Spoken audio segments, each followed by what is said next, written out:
Party Bhim army थी जो ये कह रही थी कि आप तो काल्पनिक विषयों में डर रहे हैं कि कल ऐसा हो जाएगा। हर साल हमारे तो लगभग 72 बच्चे जो हैं उनकी जान जा रही है, सुसाइड करके संस्थानिक हत्या हो रही है। हम कब तक अपने बच्चों को मरने देंगे? एक अकेली पार्टी आजाद समाज पार्टी, एक अकेला संगठन भीम आर्मी और एक आपका मात्र नेता चंद्रशेखर आजाद पार्लियामेंट हो या सड़क हो या फिर मीडिया के सामने सीना ठोक कर खड़ा था, जो कह रहा था कि हम अपने बच्चों की हत्याएं नहीं होने देंगे, हम यूजीसी को लागू करा कर रहेंगे। और अभी जब माननीय सर्वोच्च न्यायपालिका ने उस पर रोक लगाई है तो 11 तारीख को हमने प्रोटेस्ट रखा है दिल्ली के जंतर मंतर पे कि हम सरकार को बताएंगे इतनी आसानी से आपको बच के निकलने का मौका नहीं देंगे। सरकार को कोर्ट में मजबूत पैरवी करनी पड़ेगी और हमारे बच्चों की जो हत्याएं हो रही है, संस्थानिक हत्याएं, उनको रोकना पड़ेगा। प्यारे साथियों, अभी न्यायपालिका ने 2 आदेश दिए। न्यायपालिका उत्तर प्रदेश इलाहाबाद हाईकोर्ट ने एक उन्होंने ये कहा है कि भाई पुलिस को स्टेट बनने का अधिकार नहीं है, पुलिस को न्याय करने का अधिकार नहीं है, न्याय की जिम्मेदारी न्यायपालिका पे है। तो उन्होंने कहा है कि झूठी जबरन मुठभेड़ में लोगों को गोलियां मारना बंद करो। मैं गारंटी से कहता हूं, पुलिस कभी ये गलत काम नहीं करती, सरकार दबाव बना के उनसे गलत काम कराती है। लेकिन मैं पुलिस के भाइयों को कहना चाहता हूं, कल जब कोर्ट डंडा चलाएगा तो आपके ऊपर मुकदमे दर्ज होंगे, आपको जेल जाना पड़ेगा, आपसे रिकवरी होगी। इस तानाशाही सरकार को खुश करने के लिए संविधान को और अपने मूल्यों को कमजोर करने का काम मत करो मेरे भाइयों बहनों।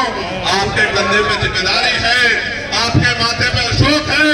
इस अशोक की चिन्ह को देख के गरीब किसान चाहे लाखों मुंडों के बीच में हो, ये महसूस करता है कि मेरा रक्षक आ गया है, मेरी रक्षा करने वाला आ गया है। आपके ऊपर सवाल खड़े होते बड़ी तकलीफ होती है, इसलिए मैं आपसे आग्रह कर रहा हूं कि कल कार्रवाई आपके खिलाफ होगी, इसलिए ध्यान रख के काम करो। ये सत्ता तो चली जाएगी, ये सत्ता ज्यादा दिन की है भी नहीं उत्तर प्रदेश में। ये जन सैलाब बता रहा है कि ये सत्ता तो जाने वाली है, इनका घमंड तो टूटने वाला है। प्यारे साथियों, एक और ऑर्डर आया कि बुलडोजर की कार्रवाई ठीक नहीं है, बुलडोजर से बिना न्याय सुनिश्चित हुए आप किसी के घरों को नहीं ढा सकते हो। दोनों ऑर्डर का हम लोग सम्मान करते हैं, दोनों ऑर्डर का हम लोग सम्मान करते हैं। और सुप्रीम कोर्ट ने जो यूजीसी पे रोक लगाई, हमने तो न्यायपालिका का उसमें भी सम्मान किया। लेकिन जब हमें अपने बच्चों की जीवन रक्षा के बारे में चुनना होगा तो हम वो लोग नहीं हैं जो हाथ पे हाथ धर के बैठ जाएंगे। हमारा संविधान हमें आंदोलन का अधिकार देता है, हम आंदोलन करके अपने बच्चों की संस्थानिक हत्या रोकने का काम करेंगे। प्यारे साथियों, ये कन्नौज है, कन्नौज में इत्र के व्यवसायी सरकारी डंडे के आगे परेशान नजर आते हैं। मेरी एक बहन ने मुझे इत्र दिया था, अभी मुझसे कहा कि भैया यहाँ का इत्र है। मैं इत्र व्यापारियों को भी कहना चाहता हूँ, सरकारी उपेक्षा का शिकार हो आप लोग। अभी बजट आया है, वोट के मुंह में जीरा, इतने बड़े बहुजन समाज को 10% पैसा भी सरकार ने नहीं दिया, जबकि बजट में संख्या के आधार पर आपकी हिस्सेदारी बढ़ती है।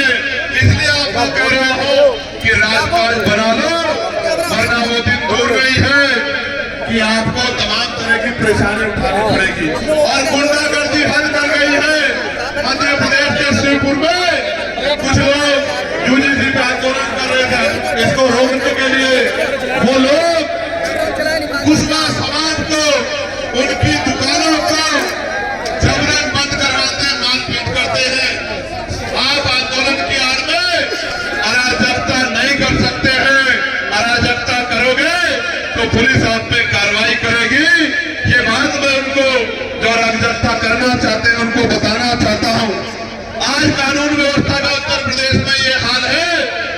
जितेंद्र वाल्मीकि नाम के पार्षद को किस तरह से 150 मीटर लखनऊ में पीट पीट के खींचा जाता है, उसको डंडों से मारा जाता है और कोई पूछने वाला नहीं है। और तो कोई क्या पूछेगा, वो जिस पार्टी में उन नेताओं ने नहीं पूछा, और तो कोई क्या पूछेगा। जिस पार्टी में वो है, जिस प्रदेश की राजधानी में वो हमारा था, उन्हीं पार्टी के नेताओं ने सोच ली जब अपना नेता ही हाथ छोड़ दे फिर तो जुल्म होना है ही लाजमी। और एक तरफ हरदोई में भीम आर्मी के जिला थे करण पासी और उनके साथियों पे झूठे मुकदमे दर्ज कराने का काम सरकार के दबाव में किया गया। मेरी बात को याद रखना, आपका नेता आपका हाथ छोड़ के भागने वाला नहीं है, आपका संगठन आपका हाथ छोड़ के भागने वाला नहीं है। अगर जुल्म किया जाएगा तो जुल्म का मुकाबला होगा। हरदोई में ऐसा आंदोलन होगा कि हरदोई का चक्का जाम हो जाएगा। मेरी बात को आप याद रखना, ये मेरा ऐलान है। मैंने वहां के अधिकारियों से बात की थी और उन्होंने मुझे विश्वास दिलाया है कि हम ये सुनिश्चित करेंगे कि भाई किसी के साथ अन्याय ना हो। और मैं आपको गारंटी देके बताता हूं, मैं वकील हूं, अगले एक हफ्ते के अंदर उनकी FIR करने वाले पुलिस के भाइयों पे, क्योंकि उन्होंने दबाव में संविधान का उल्लंघन किया, अपने पद का दुरुपयोग किया, उनके खिलाफ भी FIR कोर्ट से हम लोग दर्ज कराएंगे। उसकी तैयारी भी हमने कल रात ही कर ली थी। एक हफ्ते में आप पढ़ लेना कि झूठे मुकदमे सरकार को खुश करने वाले लोगों पे कार्रवाई हुई, उनके ऊपर मुकदमा दर्ज हुआ, तो जेल भी जाएंगे। मेरी बात को आप याद रखना। सामान्य साथियों, एक इम्पोर्टेंट बात आपसे मुझे कहनी है, आज लोकतंत्र की हत्या कैसे की जा रही है। आप देखिए कैसे कि चुनाव से पहले कोई लाडली बहन योजना के नाम पे, कोई मां बहन योजना के नाम पे, किसी और योजना के नाम पे पैसे देके लोगों की वोट को खरीदने का काम किया जाता है। और जिन महापुरुषों को हम लोग मानते हैं, उन महापुरुषों ने कहा है कि वोट का अधिकार बिकने के लिए नहीं मिला, वोट का अधिकार गुलामी से मुक्ति के लिए मिला है। और उन्होंने ये भी कहा कि वोट को बेचना नहीं है, वोट को जिम्मेदार आदमी को सौंपना है। वोट को बेचने का मतलब है बेटी को बेचना। इसलिए मैं आपको कहना चाहता हूँ, मैं पैसा गरीबों को मिले इसके खिलाफ नहीं, बिल्कुल खिलाफ नहीं।